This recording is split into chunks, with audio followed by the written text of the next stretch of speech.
আসসালামু আলাইকুম সম্মানিত ভিউয়ার্স, অনেকে প্রশ্ন করেন যে ভাগ্যকুল চরে কিভাবে যাবো। এই যে নৌকা দিয়ে আমরা যাইতেছি দেখতেছেন, ঠিক আছে।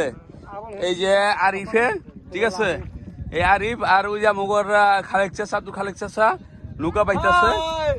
আর ওই হলো চর ভাগ্যকুল বাজার, সরি এটা হলো ভাগ্যকুল বাজার, আর এইটা হইলো এই কুল, ঠিক আছে, ভাগ্যকুল কুল। আর হইলো ভাগ্যকুল চর, ওই চরে, ঠিক আছে। ওই চরে যারা খামার করতে চান, খামারের জন্য ওইখানে উঁচু উঁচু জায়গা আছে।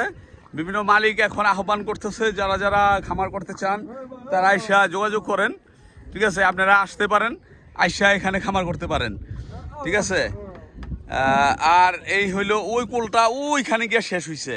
এরপরে মাটির রাস্তা ওইখান দিয়া চরে, ওইখান থেকে ওই ইয়ের থেকে, ওই রোডের থেকে সরাসরি ওই গ্রাম দিয়া এই চরের ভিতরে যাওয়া যায়, প্লাস করা যায়, গাড়ি নিয়ে প্রবেশ করা যায়, গাড়ি নিয়ে প্রবেশ করা যায়।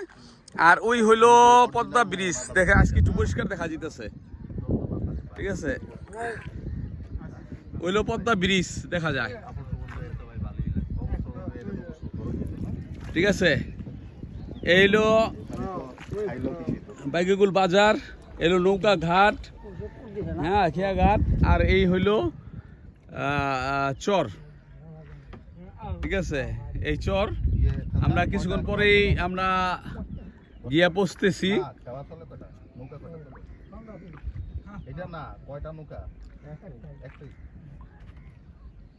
হ্যাঁ একটাই নৌকা এখানে, ওইখানে অনেকজনে দাঁড়ায় আছে দেখতে পারতেছেন।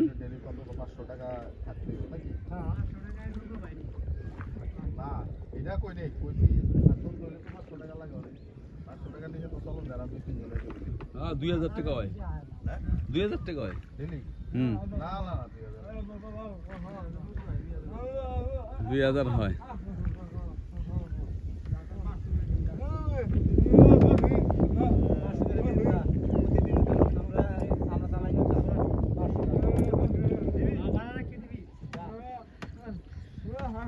সম্মানিত ভিউয়ার্স, সম্মানিত খামারি ভাই যারা নাকি খামার করার চিন্তা ভাবনা আছে, ঢাকার থেকে মানে পোস্তগোলা বলেন, গুলিস্তান বলেন, গুলিস্তান থেকে এখানে আসতে সময় লাগে মাত্র,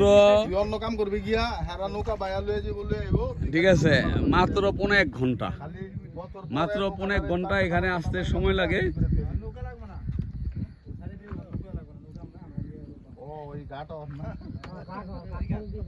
গার্ড ওরা ডেকে নিছে, এবার ট্রাম ওভার ট্রাম খিল্লা লই আইছে।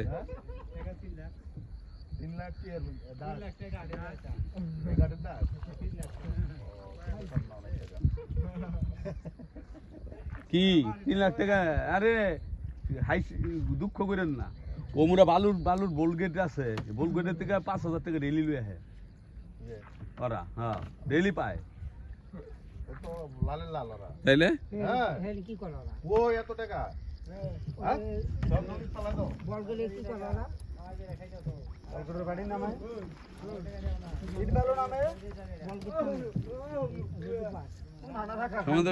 এই যে এই পারে ভিড়বে নৌকা কিছুক্ষণের ভিতরে, এই ভিড়া গেল গা। এই যে আমরা নামলাম। আসসালামু আলাইকুম, আসসালামু আলাইকুম। এই সবাই নামতেছে, ইকবাল ভাই নামতেছে, ফরাদ ভাই নামতেছে। কি দুধ খাওয়ানো লেলে জিতাছেন নাকি? বাড়ি হইলেই পারে। আমাদের ভিউয়ার্স পানি কোন পর্যন্ত আইসা পড়ছে, সম্ভবত জোয়ারের সময় না, জোয়ার চলতেছে না বাটা, বাটা চলতেছে। হ্যাঁ বাটা হইব, এটা রাত্রে আসছিল মনে পানিটা। হ্যাঁ রাতে বা সকালে এখানে প্রচুর আস্তে আস্তে পানির ইটা বাড়তেছে। সম্মানিত ভিউয়ার্স আপনারা দেখতে পারতেছেন।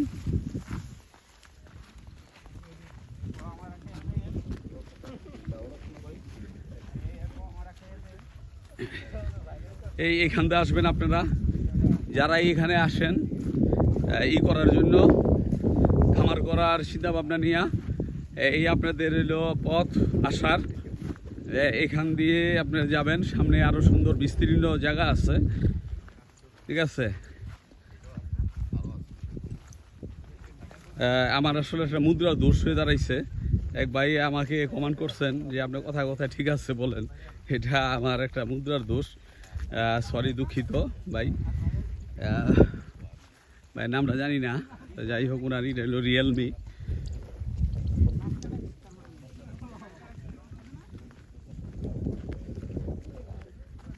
এই হইল বিস্তীর্ণ জায়গা,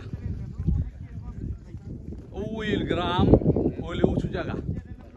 আর এখানে পানি উঠে, এগুলিতে ধান বুনছে দেখতে পারতেছেন, এগুলি ডুবে যাবো গা। এগুলি প্রায় এক পুরুষ পর্যন্ত, বুক পর্যন্ত বা গলা পর্যন্ত পানি হয়ে যাবে গা। এখানে এনে গলা পর্যন্ত পানি হয়ে যাবে, বুক পর্যন্ত পানি হয়ে যাবে।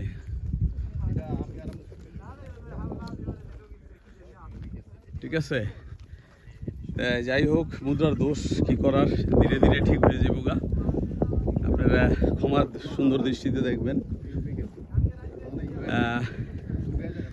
নূরে ফাতেমা বোন বলছিল যে আদমজি ইপিজেডে যাওয়ার জন্য একটুখানি আমি যাব ভাবছিলাম, আজকে এখানে না আসলে ওখানে যাইতাম।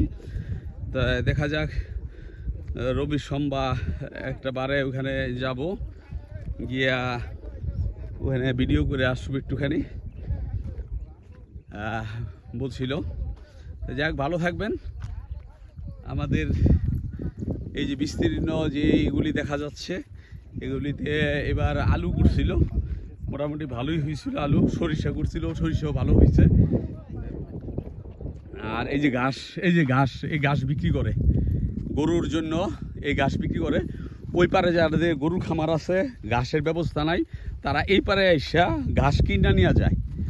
তারা এই পারে থেকে ঘাস কিনে নিয়ে যাবে, ঘাসের জমিন তারা কিনা রাখেন, তারপরে তারা পর্যায়ক্রমে কেটে নিয়ে গিয়ে গরুরে খাওয়ায়। ঠিক আছে। আর এই পারে যদি আপনার গরু থাকে আর তাতে যদি আপনি ঘাস কিনে দেন, তাহলে আপনার ঘাস হইতে থাকলো আর গরু খাইতে থাকলো। ঠিক আছে, ভালো থাকবেন ভাই সবাই। আসসালামু আলাইকুম।